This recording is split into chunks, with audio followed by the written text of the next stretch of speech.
नमस्कार दोस्तों, आज की इस वीडियो में हम लोग देखने वाले हैं टॉप 30 प्रश्न जो कि सभी परीक्षाओं के लिए काफ़ी इम्पोर्टेंट हैं। आप चाहे किसी भी एग्जाम की तैयारी कर रहे हैं, यह वीडियो आपके लिए काफ़ी इम्पोर्टेंट है। तो चलिए वीडियो को शुरू करते हैं। वीडियो को लास्ट तक देखिएगा। ठीक है, आपका पहला प्रश्न है, किस राजवंश ने सबसे पहले शून्य का प्रयोग को गणना में उपयोग किया था? ठीक है, तो इसका राइट आंसर हो जाएगा ऑप्शन नंबर बी, यानी गुप्त राजवंश ने। ठीक है, अगले प्रश्न की ओर चलते हैं। आपका अगला प्रश्न है दो नंबर प्रश्न है, हड़प्पा संस्कृति में तांबे का सर्वाधिक उपयोग किसके निर्माण में होता था?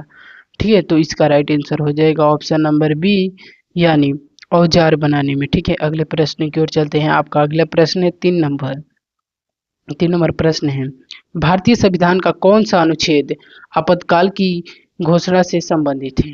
ठीक है, आपको बताना है कि भारतीय संविधान का कौन सा अनुच्छेद आपातकाल की घोषणा से संबंधित है।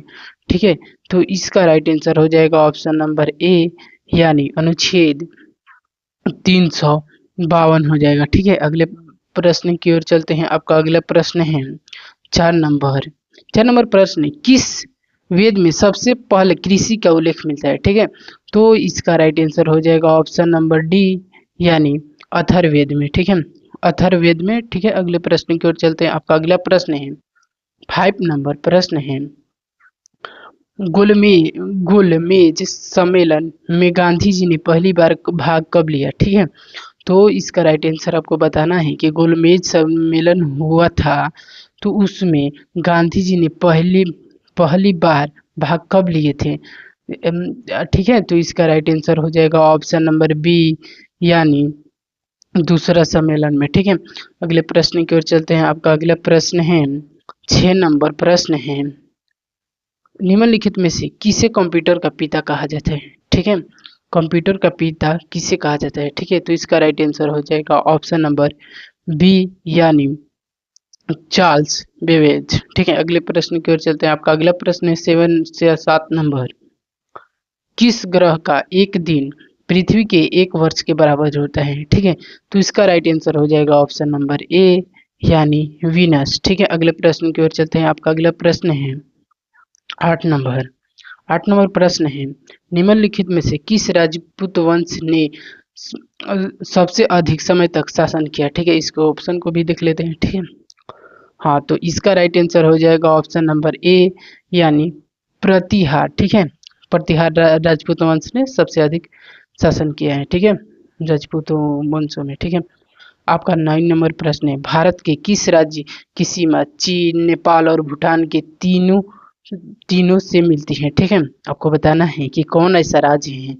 की सीमा है जो कि चीन, नेपाल एंड भूटान तीनों से मिलती है। ठीक है, तो इसका राइट आंसर हो जाएगा ऑप्शन नंबर ए, यानी सिक्किम। ठीक है, अगले प्रश्न की ओर चलते हैं। आपका अगला प्रश्न है 10 नंबर प्रश्न है, नेशनल इनकम की माप का सबसे उचित सूचक कौन सा होता है? ठीक है, तो इसका राइट आंसर हो जाएगा ऑप्शन नंबर बी, यानी NNP factor cost, NNP eight factor cost हो जाएगा। ठीक है, अगले प्रश्न की ओर चलते हैं। आपका अगला प्रश्न है 11 नंबर प्रश्न है, सबसे गहरी खाई मारीना ट्रेंच किस महासागर में है? ठीक है, तो इसका राइट आंसर हो जाएगा ऑप्शन नंबर सी, यानी प्रशांत महासागर में। ठीक है, अगले प्रश्न की ओर चलते हैं।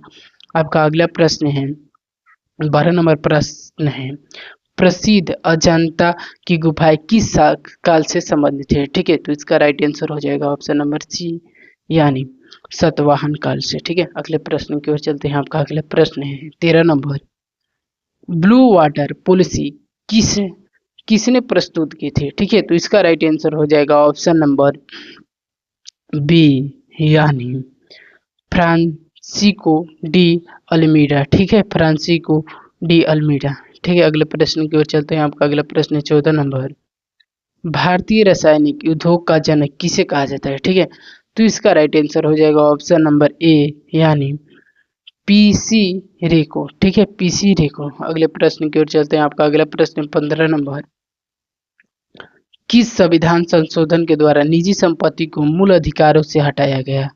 ठीक है, तो इसका राइट आंसर हो जाएगा ऑप्शन नंबर बी, यानी 44वां संशोधन के द्वारा। ठीक है, अगले प्रश्न की ओर चलते हैं। आपका अगला प्रश्न है 16 नंबर प्रश्न है, न्यायपालिका की स्वतंत्रता की अवधारणा किस देश से ली गई? ठीक है, तो इसका राइट आंसर हो जाएगा ऑप्शन नंबर ए, यानी अमेरिका से ली गई थी। ठीक है, न्यायपालिका की स्वतंत्रता की अवधारणा। ठीक है, अगले प्रश्न की ओर चलते हैं। आपका अगला प्रश्न है 17 नंबर, किस सिंधु घाटी स्थल से बटन जैसी वस्तुएं मिली हैं? ठीक है, तो इसका राइट आंसर हो जाएगा ऑप्शन नंबर सी, यानी चनहूदड़ों से। ठीक है, अगले प्रश्न की ओर चलते हैं। आपका अगला प्रश्न है 18 नंबर, विश्व का सबसे बड़ा जीवित जंतु कौन सा है? ठीक है, तो इसका राइट आंसर हो जाएगा ऑप्शन नंबर बी, यानी नीली व्हेल हो जाएगा। ठीक है,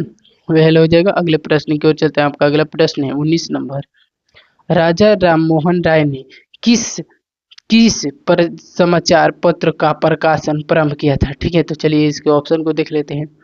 तो इसका राइट आंसर हो जाएगा ऑप्शन नंबर ए, यानी मिरात उल अखबार। ठीक है, अगले प्रश्न की ओर चलते हैं। आपका अगला प्रश्न है 20 नंबर प्रश्न है, अर्थशास्त्र किसने लिखी? ठीक है, तो इसका राइट आंसर हो जाएगा ऑप्शन नंबर सी, यानी कौटिल्य। कौटिल्य यानी चाणक्य हो जाएगा। इसे चाणक्य का ही नाम है कौटिल्य। ठीक है, यहाँ पर कौटिल्य दिया है, यानी चाणक्य नहीं लिखे थे। अगले प्रश्न की ओर चलते हैं। आपका अगला प्रश्न है 21 नंबर, सुदर्शन झील का पुनर्निर्माण किसने कराया था? ठीक है, तो इसका राइट आंसर हो जाएगा ऑप्शन नंबर बी, यानी ऑप्शन नंबर बी हो जाएगा संकद संकद गुप्त। ठीक है, अगले प्रश्न की ओर चलते हैं। आपका अगला प्रश्न है 22 नंबर प्रश्न है, यूनेस्को यूनेस्को का मुख्यालय कहाँ है? ठीक है, तो इसका राइट आंसर हो जाएगा ऑप्शन नंबर बी, यानी पेरिस में है इसका मुख्यालय। अगले प्रश्न की ओर चलते हैं। आपका अगला प्रश्न है 23 नंबर प्रश्न है, प्रसिद्ध सुभाष चंद्र बोस द्वारा बनाई गई आजाद हिंद फौज का मुख्यालय कहाँ था? ठीक है, आजाद हिंद फौज का मुख्यालय कहाँ था आपको बताना है। ठीक है, तो इसका राइट आंसर हो जाएगा ऑप्शन नंबर ए, यानी सिंगापुर। ठीक है, अगले प्रश्न की ओर चलते हैं। आपका अगला प्रश्न है 24 नंबर प्रश्न है, किस स्वतंत्रता सेनानी को लोकमान्य की उपाधि दी गई थी? ठीक है, तो इसका राइट आंसर हो जाएगा ऑप्शन नंबर बी, यानी बाल गंगाधर तिलक को। ठीक है, अगले प्रश्न की ओर चलते हैं। आपका अगला प्रश्न है 25 नंबर प्रश्न है, किस गवर्नर जनरल के काल में ड्रोक्ट्री ऑफ लैप्स लागू की गई थी? ठीक है, तो इसका राइट आंसर हो जाएगा ऑप्शन नंबर बी, यानी लॉर्ड डलहौजी। ठीक है, लॉर्ड डलहौजी के समय। ठीक है, चलिए 26 नंबर प्रश्न की ओर चलते हैं। आपका 26 नंबर प्रश्न है, कौन सा राजवंश कावेरी नदी क्षेत्र पर शासन करता था? यानी कौन सा राजवंश था जो कावेरी नदी के क्षेत्र पर शासन करता था? ठीक है, तो इसका राइट आंसर हो जाएगा ऑप्शन नंबर सी, यानी चोल राजवंश था जो कावेरी नदी के क्षेत्र पर शासन करता था। अगले प्रश्न की ओर चलते हैं। आपका अगला प्रश्न है 27 नंबर प्रश्न है, किसने सबसे पहले धरती सूर्य के चारों ओर घूमती है यह सिद्ध किया? ठीक है, तो इसका राइट आंसर हो जाएगा ऑप्शन नंबर सी, यानी कोपरनिकस या निक्सन। ठीक है, सी हो जाएगा। अगले प्रश्न की ओर चलते हैं। आपका अगला प्रश्न है 28 नंबर प्रश्न है, किस स्थान से सिंधु घाटी सभ्यता की सबसे बड़ी योजना वाली नगर मिली है? ठीक है, तो इसका राइट आंसर हो जाएगा ऑप्शन नंबर सी, यानी धोलावीरा से। ठीक है, अगले प्रश्न की ओर चलते हैं। आपका अगला प्रश्न है 29 नंबर प्रश्न है, स्वतंत्र भारत के पहले मुख्य चुनाव आयुक्त कौन थे? ठीक है, इसका राइट आंसर हो जाएगा ऑप्शन नंबर बी, यानी सुकुमार सेन। ठीक है, अगले प्रश्न की ओर चलते हैं। अगला प्रश्न है, यानी लास्ट प्रश्न के है, या इसके देखिए क्या कर रहा है, भारत में किस अधिनियम द्वारा पहली बार संवैधानिक विकास आरंभ हुआ? ठीक है, तो इसका राइट आंसर हो जाएगा ऑप्शन नंबर ए, यानी 1773 का रेगुलेटिंग एक्ट के नियम से। ठीक है, तो इसका आपका टोटल टॉप 30 प्रश्न हो गया। आपको कमेंट करके बताना है कि आपका स्कोर कितना है। तो मिलते हैं अगले वीडियो में, तब तक के लिए बाय।